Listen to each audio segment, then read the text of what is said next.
Real ভাণ্ডাৰ নতুন এটা ভিডিঅ'লৈ আপোনালোক সকলোকে পুনৰবাৰ স্বাগতম জনাইছোঁ।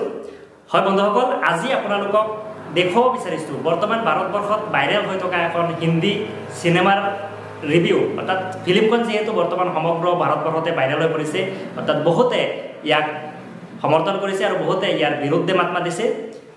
হয় বন্ধুসকল, এই ফিল্মখনৰ নামেই হৈছে the Kashmir files. So' the Kashmir files বৰ্তমান বহুতে চাবৰ কাৰণে যেহেতু ছ'চিয়েল মাধ্যম যোগে আমন্ত্ৰণ কৰি আছে বা তেওঁলোকে প্ৰমোট কৰি আছে, ইয়াৰ বিৰুদ্ধে বহুতেও কিন্তু নোচোৱাৰ কাৰণে বা এই ফিল্মখন বন্ধ কৰাৰ কাৰণেও মত পোষণ কৰিছে। গতিকে কাশ্মীৰ ফাইলছ ফিল্মখনত কি আছে বা কি হৈছিল আজিৰ পৰা ৩২ বছৰ আগত কাশ্মীৰত, তাক আপোনালোকক এই ভিডিঅ'টোত জনাব চেষ্টা কৰিম। প্ৰথমতে মই গৈ আছোঁ ফিল্মখন চাবৰ কাৰণে। খন্তেক সময় পিছতে মই ফিল্মখন চাম আৰু চোৱাৰ পিছত ফিল্মখনৰ ওপৰত আপোনালোকক ৰিভিউ দিম। তাৰ লগত ভাৰতবৰ্ষৰ বিভিন্ন জেগাত এই ফিল্মখনৰ ওপৰত কৰা ৰিভিউ আপোনালোকক এই ভিডিঅ'ত দেখুৱাব চেষ্টা কৰিম। চবলক দেৰি নকৰি ভিডিঅ'টো আৰম্ভ কৰোঁ।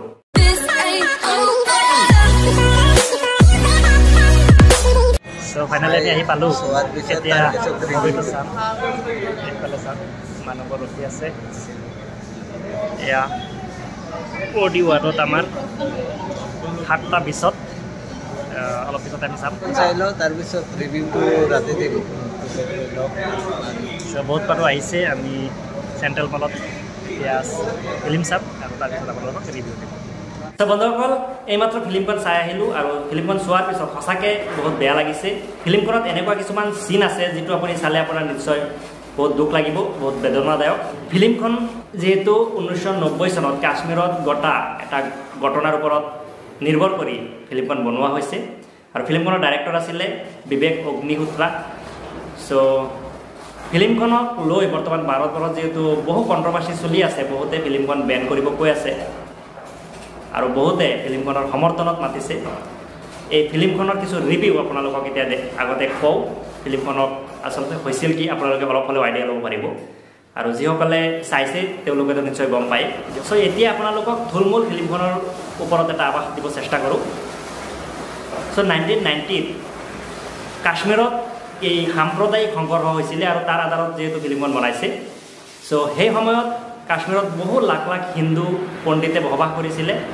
তেওঁলোকৰ স্থায়ী ঘৰ, তেওঁলোকৰ নিজা সম্পত্তি কাশ্মীৰত আছিলে আৰু সেই সময়তে পাক সমৰ্থিত কিছু উগ্ৰপন্থী সংগঠনে কাশ্মীৰত থিতাপি লৈছিলে। তেওঁলোকে কাশ্মীৰৰ যুৱকসকলক ফুচলাই তেওঁলোকক ট্ৰেইনিং দি জেহাদ সৃষ্টি কৰিছিলে আৰু জেহাদ কৰি তেওঁলোকে কাশ্মীৰত থকা হিন্দুসকলক 3টা অপশ্যন দিছিলে, তাৰ পৰা এটা বাছি ল'ব দিছিলে। এটা হ'ল তেওঁলোকে কনভাৰ্ট হওক মুছলিমলৈ, আনটো হ'ল তেওঁলোকে তাৰ পৰা পলায়ন কৰক, অন্যথা তেওঁলোকে মৃত্যু আঁকোৱালি লওক।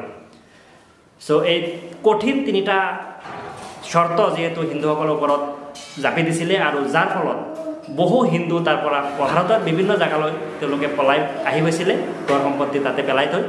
ফিল্মখনত অনুপম খেৰে কাশ্মীৰ পণ্ডিতৰ মেইন ৰোল প্লে কৰিছে। তাৰ লগতে মিথুন চক্ৰৱৰ্তীয়েও এজন ভাৰত চৰকাৰৰ IAS অফিচাৰ হিচাপে তাতে ৰোল প্লে কৰিছে। আচলতে সেই সময়ত 1990 চনত যিহেতু সমগ্ৰ হিন্দু পণ্ডিতসকলক তাৰ পৰা খেতি পঠাইছিলে ইছলামিক জেহাদী সংগঠনে, বা তেওঁলোকে জেহাদ কৰি তেওঁলোকে সেই কাশ্মীৰখনক এটা ছেপাৰেট ৰাষ্ট্ৰ বনোৱাৰ চেষ্টা কৰিছিলে আৰু যাৰ ফলত তেওঁলোকে তাতে হিন্দু থকাটো কেতিয়াও বিচৰা নাছিলে আৰু সেইটোৰ কাৰণে বহু লাখ লাখ হিন্দুক তাৰ পৰা খেতি পঠাইছিলে, তেওঁলোকক হত্যা কৰিছিলে আৰু এনেকুৱা ধৰণৰ হত্যা কৰিছিলে ফিল্মখনত দেখুওৱা হৈছে, যিবোৰ আপুনি যদি দেখে নিশ্চয় আপোনাৰ চকু পানী ওলাব।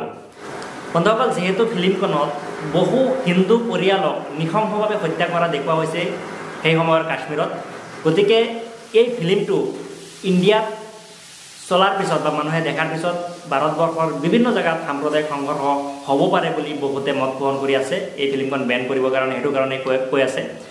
চ' যদি এনেকুৱা ঘটনা 1990 চনৰ সেই কাশ্মীৰত হৈছিলে, তেনেহ'লে প্ৰশ্ন হয় সেইটো সময়ত কেন্দ্ৰত থকা চৰকাৰে কিয় তাৰ বিহিত ব্যৱস্থা লোৱা নাছিলে বা দোষীবোৰক কিয় শাস্তি দিয়া নাছিলে, নে ৰাজনৈতিক স্বাৰ্থত তেওঁলোকে সেইবোৰ লুকুৱাই ৰাখিছিলে বা সেই কথাখিনি ৰাজহুৱা কৰা নাছিলে।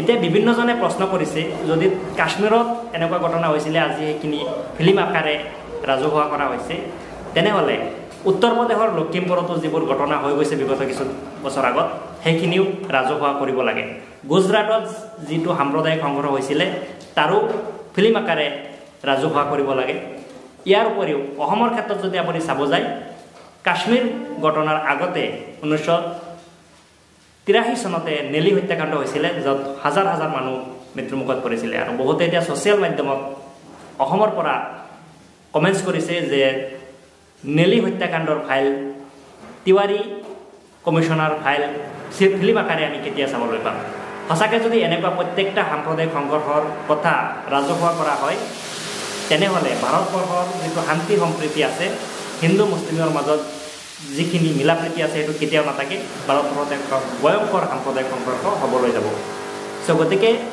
মোৰ বোধেৰে এনেকুৱা ফিল্ম ইণ্ডিয়াত বনাব নালাগে কেতিয়াও আৰু যদি এনেকুৱা কিবা ঘটনা ইণ্ডিয়াত কোনো প্ৰান্তত হৈছে সাম্প্ৰদায়িক ঘটনা তাক কঠোৰভাৱে দমন কৰিব লাগে কেন্দ্ৰীয় আৰু ৰাজ্য চৰকাৰে তেতিয়াহে আমাৰ এই সাম্প্ৰদায়িক সংঘৰ্ষ ৰক্ষা কৰিব পৰা যাব ভাৰতবৰ্ষৰ পৰা চ' যি কি নহওক অহা ছানডে আপোনালোকক এই ফিল্মখনৰ ওপৰত অসমৰ বিভিন্ন জাগাৰ পৰা কিছুমান মানুহৰ ৰিভিউ আপোনালোকক দেখুৱাব চেষ্টা কৰিম যিসকলে প্ৰথমবাৰৰ কাৰণে মোৰ চেনেলটো আজি চাই আছে বা মোৰ চেনেলত ভিডিঅ'ছ উপভোগ কৰিছে অনুগ্ৰহ কৰি চেনেলটো ছাবস্ক্ৰাইব কৰি কাষত থকা বেল আইকনটো অন কৰি ল'ব আগন্তুক দিনত এনেকুৱা ধৰণৰ ভিডিঅ' আপোনালোকে নিশ্চয় মোৰ চেনেলত চাবলৈ পাব চ' আজিলৈ ইয়াতে ভিডিঅ'টো সমাপ্ত কৰিছোঁ বাই বাই